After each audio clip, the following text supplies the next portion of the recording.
मैं बस इतना कहना चाहूंगा कि अगर फोरप्ले की लाखों महंगी टिकट्स 2 घंटे में बिक सकती है तो प्लीज इंडिया और पाकिस्तान का मैच कब होगा। इसका सीधे ये मतलब निकलता है कि पूरी दुनिया इंडिया को एक स्पोर्टिंग जायंट मानने लग गई है।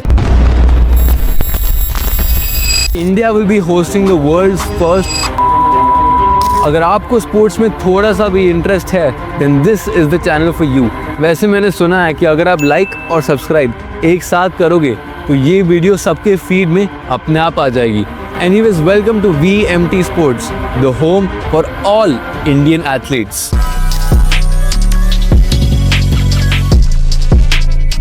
आप शायद मानोगे भी नहीं, लेकिन 2025 इंडियन स्पोर्ट्स के लिए एक बहुत शानदार साल होने वाला है। चलो पहले इस इवेंट के बारे में बात करते हैं। In this historic tournament, 24 countries from 6 continents will be participating. मतलब एंटार्क्टिका को छोड़ के सारे कॉन्टिनेंट्स के देश आने वाले हैं, where 21 men's and 20 women's teams will be playing. आप वीडियो को पॉज करके कंट्रीज की पूरी लिस्ट देख सकते हैं। इनमें से शायद ऐसी कुछ कंट्रीज होंगी जिसे देख के आप शायद शॉक हो गए होंगे। ये टूर्नामेंट सिर्फ एक कंपटीशन नहीं है, लेकिन हमारी कल्चरल हेरिटेज को दुनिया के सामने लाने का एक शानदार मौका है। Actually this sport originated from India itself और अब 45 कंट्रीज से ज्यादा में खेला जाता है। एना गर्व की बात, इस स्पोर्ट की हिस्ट्री इतनी इंटरेस्टिंग है कि जिन लोगों को जनरली हिस्ट्री से नफरत होती है उनको भी सुन के बहुत मजा आने वाला है। तो ये कहानी है महाभारत की। महाभारत के 13वें दिन पे गुरु द्रोणाचार्य, जो कि पांडवास और कौरवास के कॉम्बैट टीचर थे लेकिन युद्ध में कौरवास के लिए लड़ रहे थे, उन्होंने चक्रव्यूह का निर्माण किया। ये एक ऐसी खतरनाक वॉर फॉर्मेशन थी जो अगर तोड़ी ना गई होती तो पांडवास की हार निश्चिंत थी। द्रोणाचार्य अवार्ड जो भारत के बेस्ट स्पोर्ट्स कोचेस को मिलती है, इसी गुरु द्रोणाचार्य के नाम पर रखा गया है। जब पांडवास इस चक्रव्यूह को तोड़ने में असफल रहे तब अर्जुना के बेटे अभिमन्यु ने आगे बढ़कर चक्रव्यूह तोड़ दिया। ये कोशिश अभिमन्यु की जान ले गई क्योंकि चक्रव्यूह के बीच में उनका सामना बहुत सारी शत्रुओं से एक साथ हुआ, लेकिन इसने पांडवास को वो ओपनिंग दे दी जो उन्हें युद्ध जीतने के लिए जरूरत थी। कहा जाता है कि अभिमन्यु ने जो फाइटिंग स्टाइल अपनाई थी वो इस गेम के एक डिफेंसिव टैक्टिक रिंग प्ले से काफी मिलती है। एक्सपर्ट्स का ये मानना है कि ये स्पोर्ट महाराष्ट्र से आई है और प्राचीन समय में रथों में खेला जाता था। रथ का मतलब हिंदी में चैरियट होता है। इस स्पोर्ट का प्रेजेंट वर्जन जो लोग अभी खेलते हैं वो 1914 में फर्स्ट वर्ल्ड वॉर के समय शुरू हुआ था। पुणे के डेक्कन जिमखाना क्लब ने पहली बार इस गेम के लिए फॉर्मुलाइज्ड रूल्स और रेगुलेशंस बनाए थे, जिन्होंने इस गेम को एक स्ट्रक्चर्ड लुक दे दिया। आपने शायद स्पोर्ट का नाम गेस कर ही लिया होगा, लेकिन अगर आप नहीं कर पाए तो इस स्पोर्ट का नाम है खो खो। जी हाँ, इंडिया दुनिया का सबसे पहला kho kho world cup host करने वाली है। इसका सीधे ये मतलब निकलता है कि पूरी दुनिया इंडिया को एक स्पोर्टिंग जायंट मानने लग गई है, which is great news for us. Anyways, इस इवेंट का टैगलाइन मेरे को बहुत अच्छा लगा। It goes by #The world goes Kho। लेकिन खो खो को लेके इतनी एक्साइटमेंट क्यों? The president of Kho Kho Federation of India, Shri Sudhanshu Mittal, has said that we have a dream, and that dream is to take Kho Kho to the Olympics. Our ambition is to see an Indian game be played globally, and the World Cup will have it transcend borders. Our intention was to have a representation from all continents.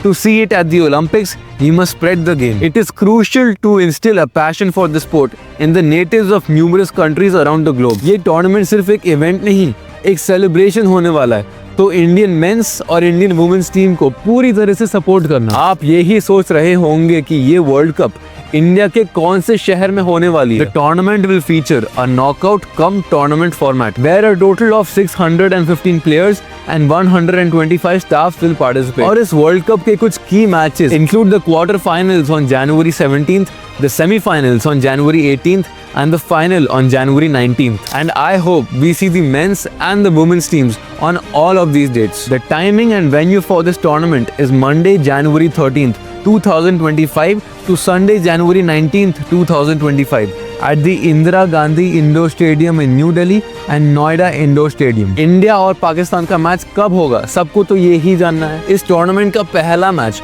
और should I से the opening match, will be between India and Pakistan. So get ready for an exciting match. लेकिन इस world cup से आपको, मेरे को और एक आम हिंदुस्तानी को क्या फायदा हो सकता है? देखिए, अब तक ओलंपिक्स में एक भी इंडियन स्पोर्ट नहीं है, लेकिन अगर इस वर्ल्ड कप के बाद दुनिया में खो खो का पैशन जाग गया तो ब्रिस्बेन क्वींसलैंड ओलंपिक्स 2032 में ये स्पोर्ट आ सकता है। In fact kho kho federation of India के प्रेसिडेंट ने ये सीधा बोला है कि वो चाहते हैं सिर्फ एक इंडियन स्पोर्ट ओलंपिक्स में खेला जाए, और अगर ऐसा होता है तो मेडल जीतने की प्रोबेबिलिटी काफी हद तक बढ़ जाएगी। वो भी सिर्फ एक नहीं बल्कि दो, एक मेंस और एक women's. And as an Indian I would love to see India dominate in any sport. इस वर्ल्ड कप के बाद UKKL और अल्टीमेट खो खो लीग को बहुत जबरदस्त ग्रोथ मिल सकती है। अभी इस लीग का सिर्फ मेंस एडिशन है और उसमें सिर्फ 6 टीम्स खेलती हैं, और क्योंकि ये एक बहुत अंडररेटेड लीग है, आपका सिटी या स्टेट भी खेलता होगा और आपको पता ही ना हो। These are the 6 teams: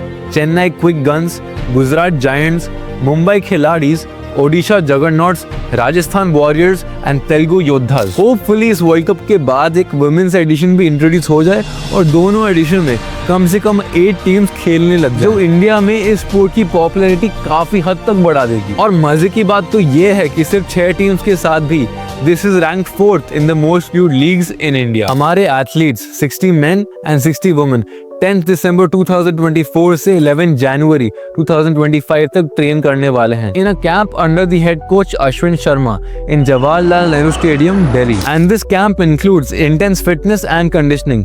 तो हमारे एथलीट्स जीतने के लिए काफी मेहनत कर रहे हैं। मैं बस इतना कहना चाहूंगा कि अगर कोलप्ले की लाखों महंगी टिकट्स 2 घंटे में बिक सकती है तो प्लीज हमारे मेंस और वुमेन्स नेशनल टीम को भी सपोर्ट करना। अगर आप स्टेडियम जा सकते हो तो वहां जाके उनका सपोर्ट करना। दूरदर्शन स्पोर्ट्स चैनल पे उनके मैचेस स्ट्रीम होने वाले हैं, तो घर बैठे बैठे भी उनका सपोर्ट करना, सोशल मीडिया पे उनका सपोर्ट करना, क्योंकि as an audience that is the least we can do. और आपकी कंट्रीब्यूशन, आपकी सपोर्ट से फर्क पड़ता है। VMT स्पोर्ट्स की तरफ से all the best to all the Indian athletes playing. I am sure you will make us proud. Anyways, don't forget to comment what sport or what topic you want a video on, and I will try my best to help you out. Also, इस साल India खूब सारे events host करने वाली है, तो अगर आपको टाइम पे इन्फॉर्मेशन चाहिए तो सब्सक्राइब करना मत भूलना। Thank you for watching VMT Sports. I'm sure I will see you in the next video.